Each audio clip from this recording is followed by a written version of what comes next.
¿Cómo les va? Bienvenidos a un programa más de Clave Legal. Estamos para hacer este programa Paola Bucci, Emilce Fernández y quienes habla Juanjo Colauti. Esperemos abordar un tema interesante, de actualidad, que les sirva y que podamos hacer que ustedes a partir de este programa sepan y conozcan un poco más acerca del mundo legal, sobre todo con temas tan interesantes como el que vamos a abordar en el día de hoy. Antes que nada, comuníquense al 351 76 38 475. Repito, 351 76 38 475, el mensajero de Nexus, para que nos hagan sus preguntas, sus inquietudes. Pueden mandarnos audios también si quieren. Y ya mismo abordamos este tema. Antes que nada le cuento que hay historias que realmente duelen, y una de ellas fue la que obligó a cambiar las cosas, y es la llamada Ley de Lucio Dupuy, ¿sí? Que conmocionó a todo el país. Dejó al descubierto un montón de realidades, de fallas profundas, y bueno, todo está relacionado con los niños en la infancia, con la protección de los menores en la infancia. A partir de este hecho, nace la llamada Ley Lucio, una norma que busca algo urgente que nadie mire para otro lado, puntualmente, ¿sí? Esta capacitación obligatoria de prevención y responsabilidad para quienes deben actuar a tiempo, pero alcanza con una sola ley. ¿Estamos preparados como sociedad para detectar y para denunciar? Algunas de las preguntas que le hago, por ejemplo, a Paola Bucci en este programa. ¿Cómo estás? ¿Qué tal? Mira, lo que pasó a partir del caso Lucio, que fue muy resonante, que fue en el año 2021, podemos contar un poco la historia, cómo fueron los hechos. Lucio estaba bajo la guarda del papá y de los abuelos paternos. La mamá lo había dejado y se había ido de viaje. Motivo de la pandemia, después de todo lo que había pasado, la mamá regresa a donde vivía el hijo con una pareja y empieza a hacer todo el andamiaje para recuperar la custodia de su hijo. ¿Qué pasó? Esto es muy similar con el caso Ángel, por eso es muy importante también relacionarlo con el tema que trabajamos en el programa anterior, con el tema de las falsas denuncias. La madre empieza a querer tener contacto con el niño y empieza todo un andamiaje en requerer la custodia. ¿Qué pasa? Como se le veía muy difícil el tema de la custodia, hizo falsas denuncias contra el padre y los abuelos. Le dan la custodia al niño y a pesar de que habían muchos indicios de que ese niño estaba siendo abusado por la madre y por la pareja de la madre, el niño iba quebrado al jardín, iba muchas veces al hospital, había muchas constancias de reiteradas veces a donde tenían que asistir al niño por golpes, por fracturas, demás. Y nadie hizo nada, o sea, teniendo todas esas alertas, viéndolo de manera física en el cuerpito de Lucio, ahí falló el sistema en no intervenir. De hecho, las madres lo llevaba a las marchas, donde se lo veía, el nenito golpeado, hay fotos de eso. Y los abuelos se cansaron de presentar pruebas, de hablar, de dar testimonio de todo lo que venía pasando. Incluso ellos eran extorsionados para que pudieran hablar con el nene a cambio de dinero. Un dato que a mí me llamó mucho la atención es que apenas ellas tuvieron la custodia del niño, fueron al otro día a primera hora a hacer todos los trámites del ANSES para cobrar la asignación. Entonces, si esas cosas no nos despiertan una alarma, no nos llaman la atención. No fue tratado como un sujeto de derecho el niño, sino como un objeto de cambio. Exactamente. Entonces tenemos leyes nosotros, nuestro sistema argentino fue evolucionando en el cambio de muchos conceptos y los niños, por ejemplo, son sujetos de derecho, como bien decía Emilce, dejaron de ser objeto de derecho, se cambió, por ejemplo, el concepto de patria potestad por responsabilidad parental. Entonces, los niños supuestamente están teniendo una amplitud en cómo ser reconocidos y observados por el derecho. Pero ¿qué pasa? Cuando pasan todas estas cuestiones, ¿dónde está quedando el derecho de ese niño? A partir del caso de Lucio, en el 2023, hace poco, se cumplió el aniversario de la sanción, en el año 2023. La ley es la 27.709. A partir de este hecho trágico, que fue en el 2021, se sanciona esta ley con el objetivo de concientizar y de generar una capacitación constante, obligatoria, a todos los funcionarios del Estado, tanto a nivel legislativo, ejecutivo como judicial, donde intervengan prácticas de protección de los derechos de los niños, niñas y adolescentes. Entonces, que a su vez tiene correlación con la 26061, que es la ley. Exactamente. O sea, lo que viene a hacer esta ley es a decir, gente, tenemos que empezar a capacitarnos porque tenemos la normativa, tenemos la estructura, tenemos el Código Civil Comercial de la Nación, Civil y Comercial de la Nación, que regula todos estos derechos de los niños. Pero ¿qué pasa? Están siendo invisibilizados. Entonces, lo que pasó con Lucio fue como una alarma para decir, bueno, empecemos a hacer foco en la perspectiva de niñez y no tanto en la perspectiva de género. ¿Qué pasa? Cuando uno aplica una perspectiva, está aplicando un punto de vista en cómo aplicar el derecho. Y se está perdiendo la objetividad del derecho que ya existe. Se está perdiendo el foco de cuál es el sujeto de derecho más vulnerable en estos casos. Esta ley lo que viene a decir es que, bueno, se tienen que capacitar y que, por ejemplo, las personas que sienten necesidad de capacitarse, por ejemplo los abogados, pueden solicitar una capacitación. ¿Qué pasa a diferencia, por ejemplo, con la ley Micaela? Pierde un poco de fuerza y no es tan obligatoria, y yo por ahí, la gente me pregunta, ¿por qué no nos capacitan también tanto en la ley Lucio? Que es tan importante porque los derechos vulnerados acá son de los niños. O sea, ¿qué sujeto de derecho más vulnerado no hay que un niño? Que no tiene posibilidad de decidir. Claro, que la toma de decisiones haga el eje central de la ley, que es la perspectiva de los niños, niñas y adolescentes. Porque como habíamos hablado en el programa anterior, la perspectiva que se tomaba en las falsas denuncias siempre es la de género, la de la mujer. Cuestión que también abordamos en el programa anterior, el caso muy parecido a Lucio, que fue el caso Ángel, en Comodoro Rivadavia. ¿Qué primó? Una maternidad bajo el basamento, el ligazón de esa decisión, o el ligamento, mejor dicho, era la madre biológica. Solo por ser madre, la verosimilitud de sus denuncias y el pedido fue otorgado sin más, sin una revinculación, porque fue una mamá que había abandonado, al igual que el caso Lucio, desde muy chiquito, muy temprana edad del niño, y aparece años después. Claro, hay mucha similitud en el caso de Lucio y en el caso de Ángel en cuanto a las actitudes que tuvieron estas madres. También hay denuncias cruzadas, también hubo medidas restrictivas, por ejemplo en el caso de Ángel con respecto al papá y a la pareja, que fue quien crió al niño, y en el caso de Dupuy también a los abuelos y al papá, que estaban a cargo todo el tiempo del cuidado.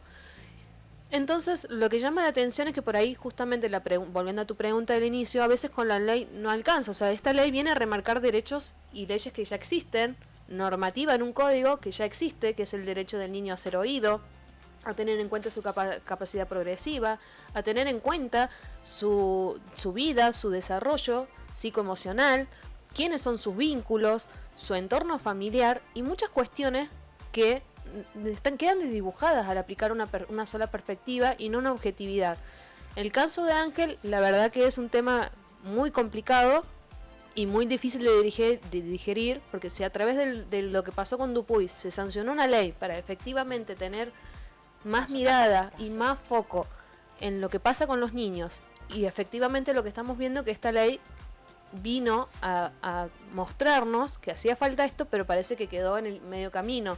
Porque no nos olvidemos que la protección del niño es todo un andamiaje, todo un sistema que tiene que estar comprometido, como habíamos dicho anteriormente. En el juzgado de familia interviene un equipo interdisciplinario, hay una cámara GESEL, hay psicólogos, psicopedagogos, el mismo juez, asistente social, asesor de menores. Exactamente, hay todo un cuerpo que debería funcionar de manera integral.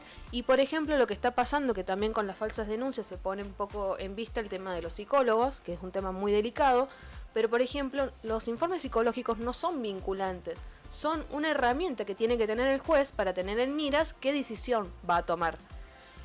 ¿Qué pasó en el caso de Ángel? ¿Qué pasó en el caso de Dupuy? No se tomaron las alertas de los niños, no fueron oídos, no hubo un trabajo integral con todos estos profesionales que trabajan para el sistema.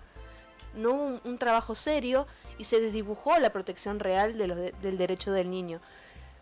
lamentablemente que volvamos a hablar de un caso tan similar, porque la verdad es que se repite todo, y haberlo, digamos, haber cometido los mismos errores, la verdad que es alarmante, porque el niño, si bien viene una madre que se presentó, que quería revincularse con su hijo, recuperar ese contacto y todo lo que implica, yo voy a hablar de esta señora como progenitora porque sinceramente para ser madre hay muchas cuestiones más que solamente parirlo.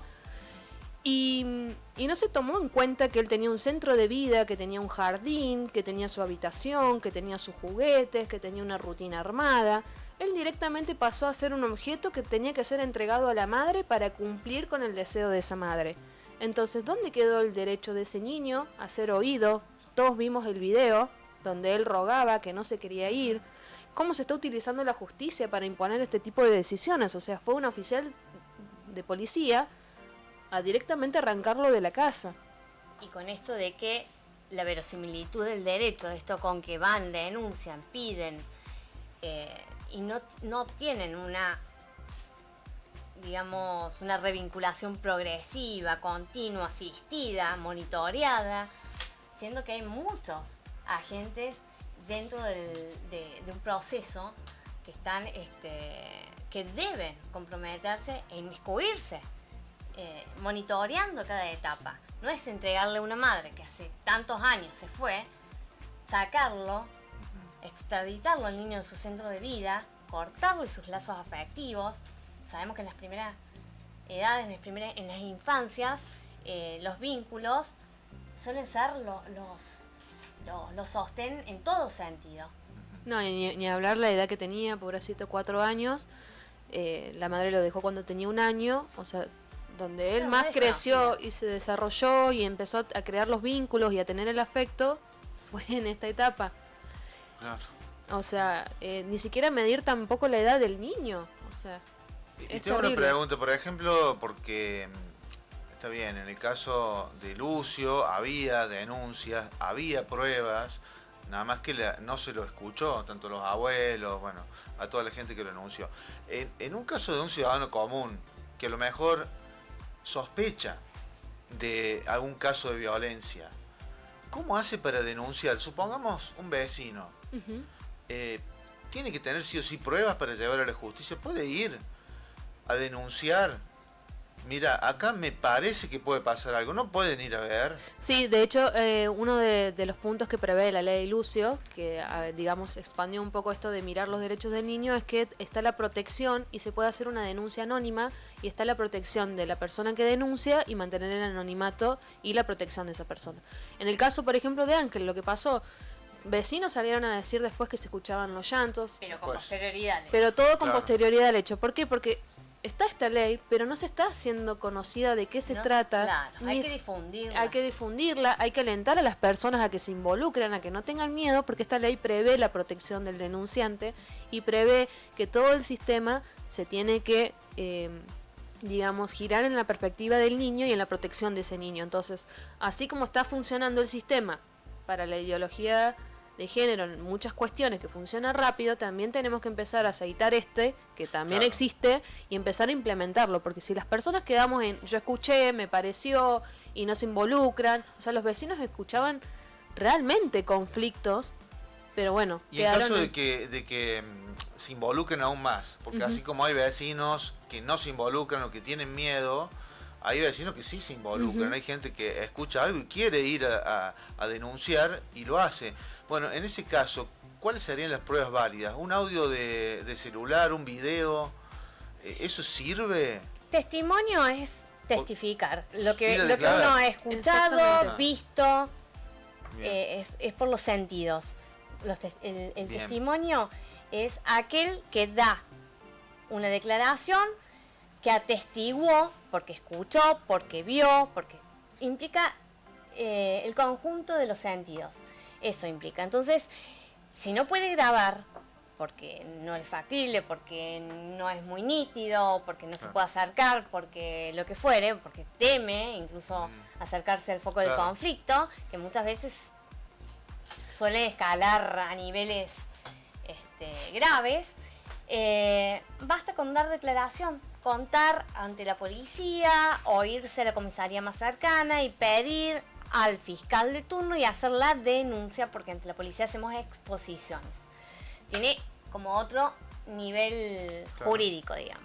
De hecho, por ejemplo, la prueba. En la escuela hubo señales, en el caso de Ángel, de que, por ejemplo... Y la escuela debía, porque tiene el deber, como los médicos, toda vez que vean a personas vulnerables, ya sea porque tengan una capacidad disminuida, ya sea porque son menores de edad, o los mayores adultos. A ver, volvamos a esto que dijiste porque me parece re interesante. La escuela tiene la obligación... Tiene obligación de denunciar, avisar. Exactamente. Puede preventivamente, si ve alguna circunstancia, pero tiene que ser eso, circunstancial, extraordinaria, que el niño o la niña presenta, no sé, déficit de atención, o comportamientos muy agresivos, o porque lo ve desnutrido, o porque lo ve de X manera que llame la atención a los maestros, porque en un aula uno durante un año tiene una cotidianidad.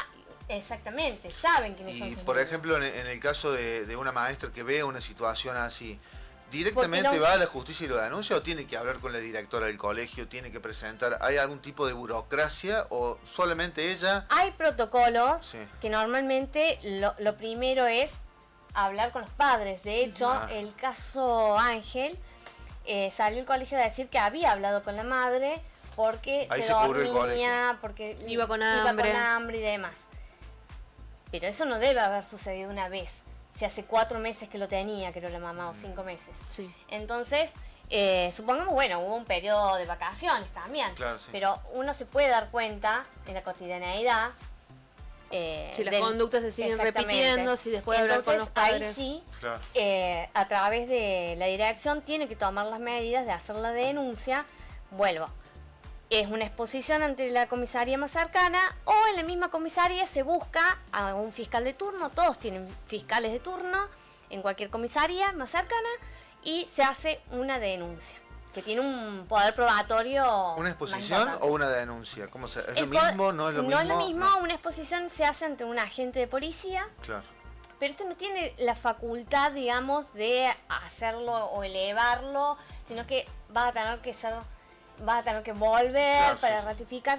Cuando uno se va a una comisaría y pide por el fiscal o la fiscal de turno, así mismo en la comisaría siempre va a haber, porque es por ley, el fiscal toma esa denuncia y es una denuncia en una exposición. Tiene un valor probatorio más rígido, digamos. Pero en ese caso es medio que se encajonan, digamos, las exposiciones. Las exposiciones sí, las denuncias no, porque de oficio ya tomó conocimiento. En el derecho penal los procesos son de oficio. Es decir, no importa si el abogado o la abogada no insta, todo va sobre rieles, a diferencia de otros fueros. Entonces, cuando toma conocimiento el fiscal sobre un hecho delictivo o presunto hecho delictivo, tiene que dar cauce al procedimiento. Bien. Paola, una pregunta. ¿Qué tiene que pasar para que nunca más se repita lo que pasó con Lucio?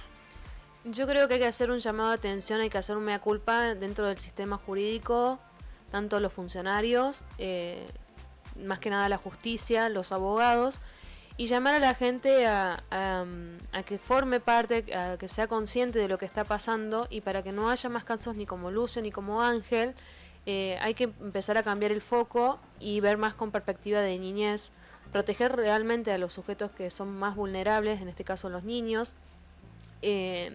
También buscar esto de que el sistema funcione de una manera más humana, que no sea todo un mero trámite, un expediente o alguien más que viene a una audiencia.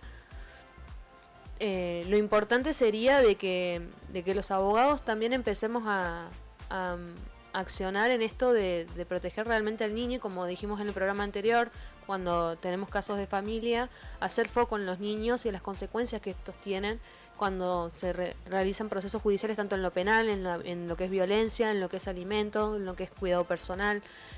Creo que hay que hacer una conciencia también de los cargos, que no sean cargos públicos, que sean personas realmente idóneas, que no sea gente acomodada, que sea realmente gente profesional y que se tome el trabajo, porque en este caso hubo muchos cómplices en el sentido de que había todo un aparato para determinar con quién debería quedarse el niño, pero fallaron en decir que tenía, por ejemplo, las condiciones para mudarse con la mamá.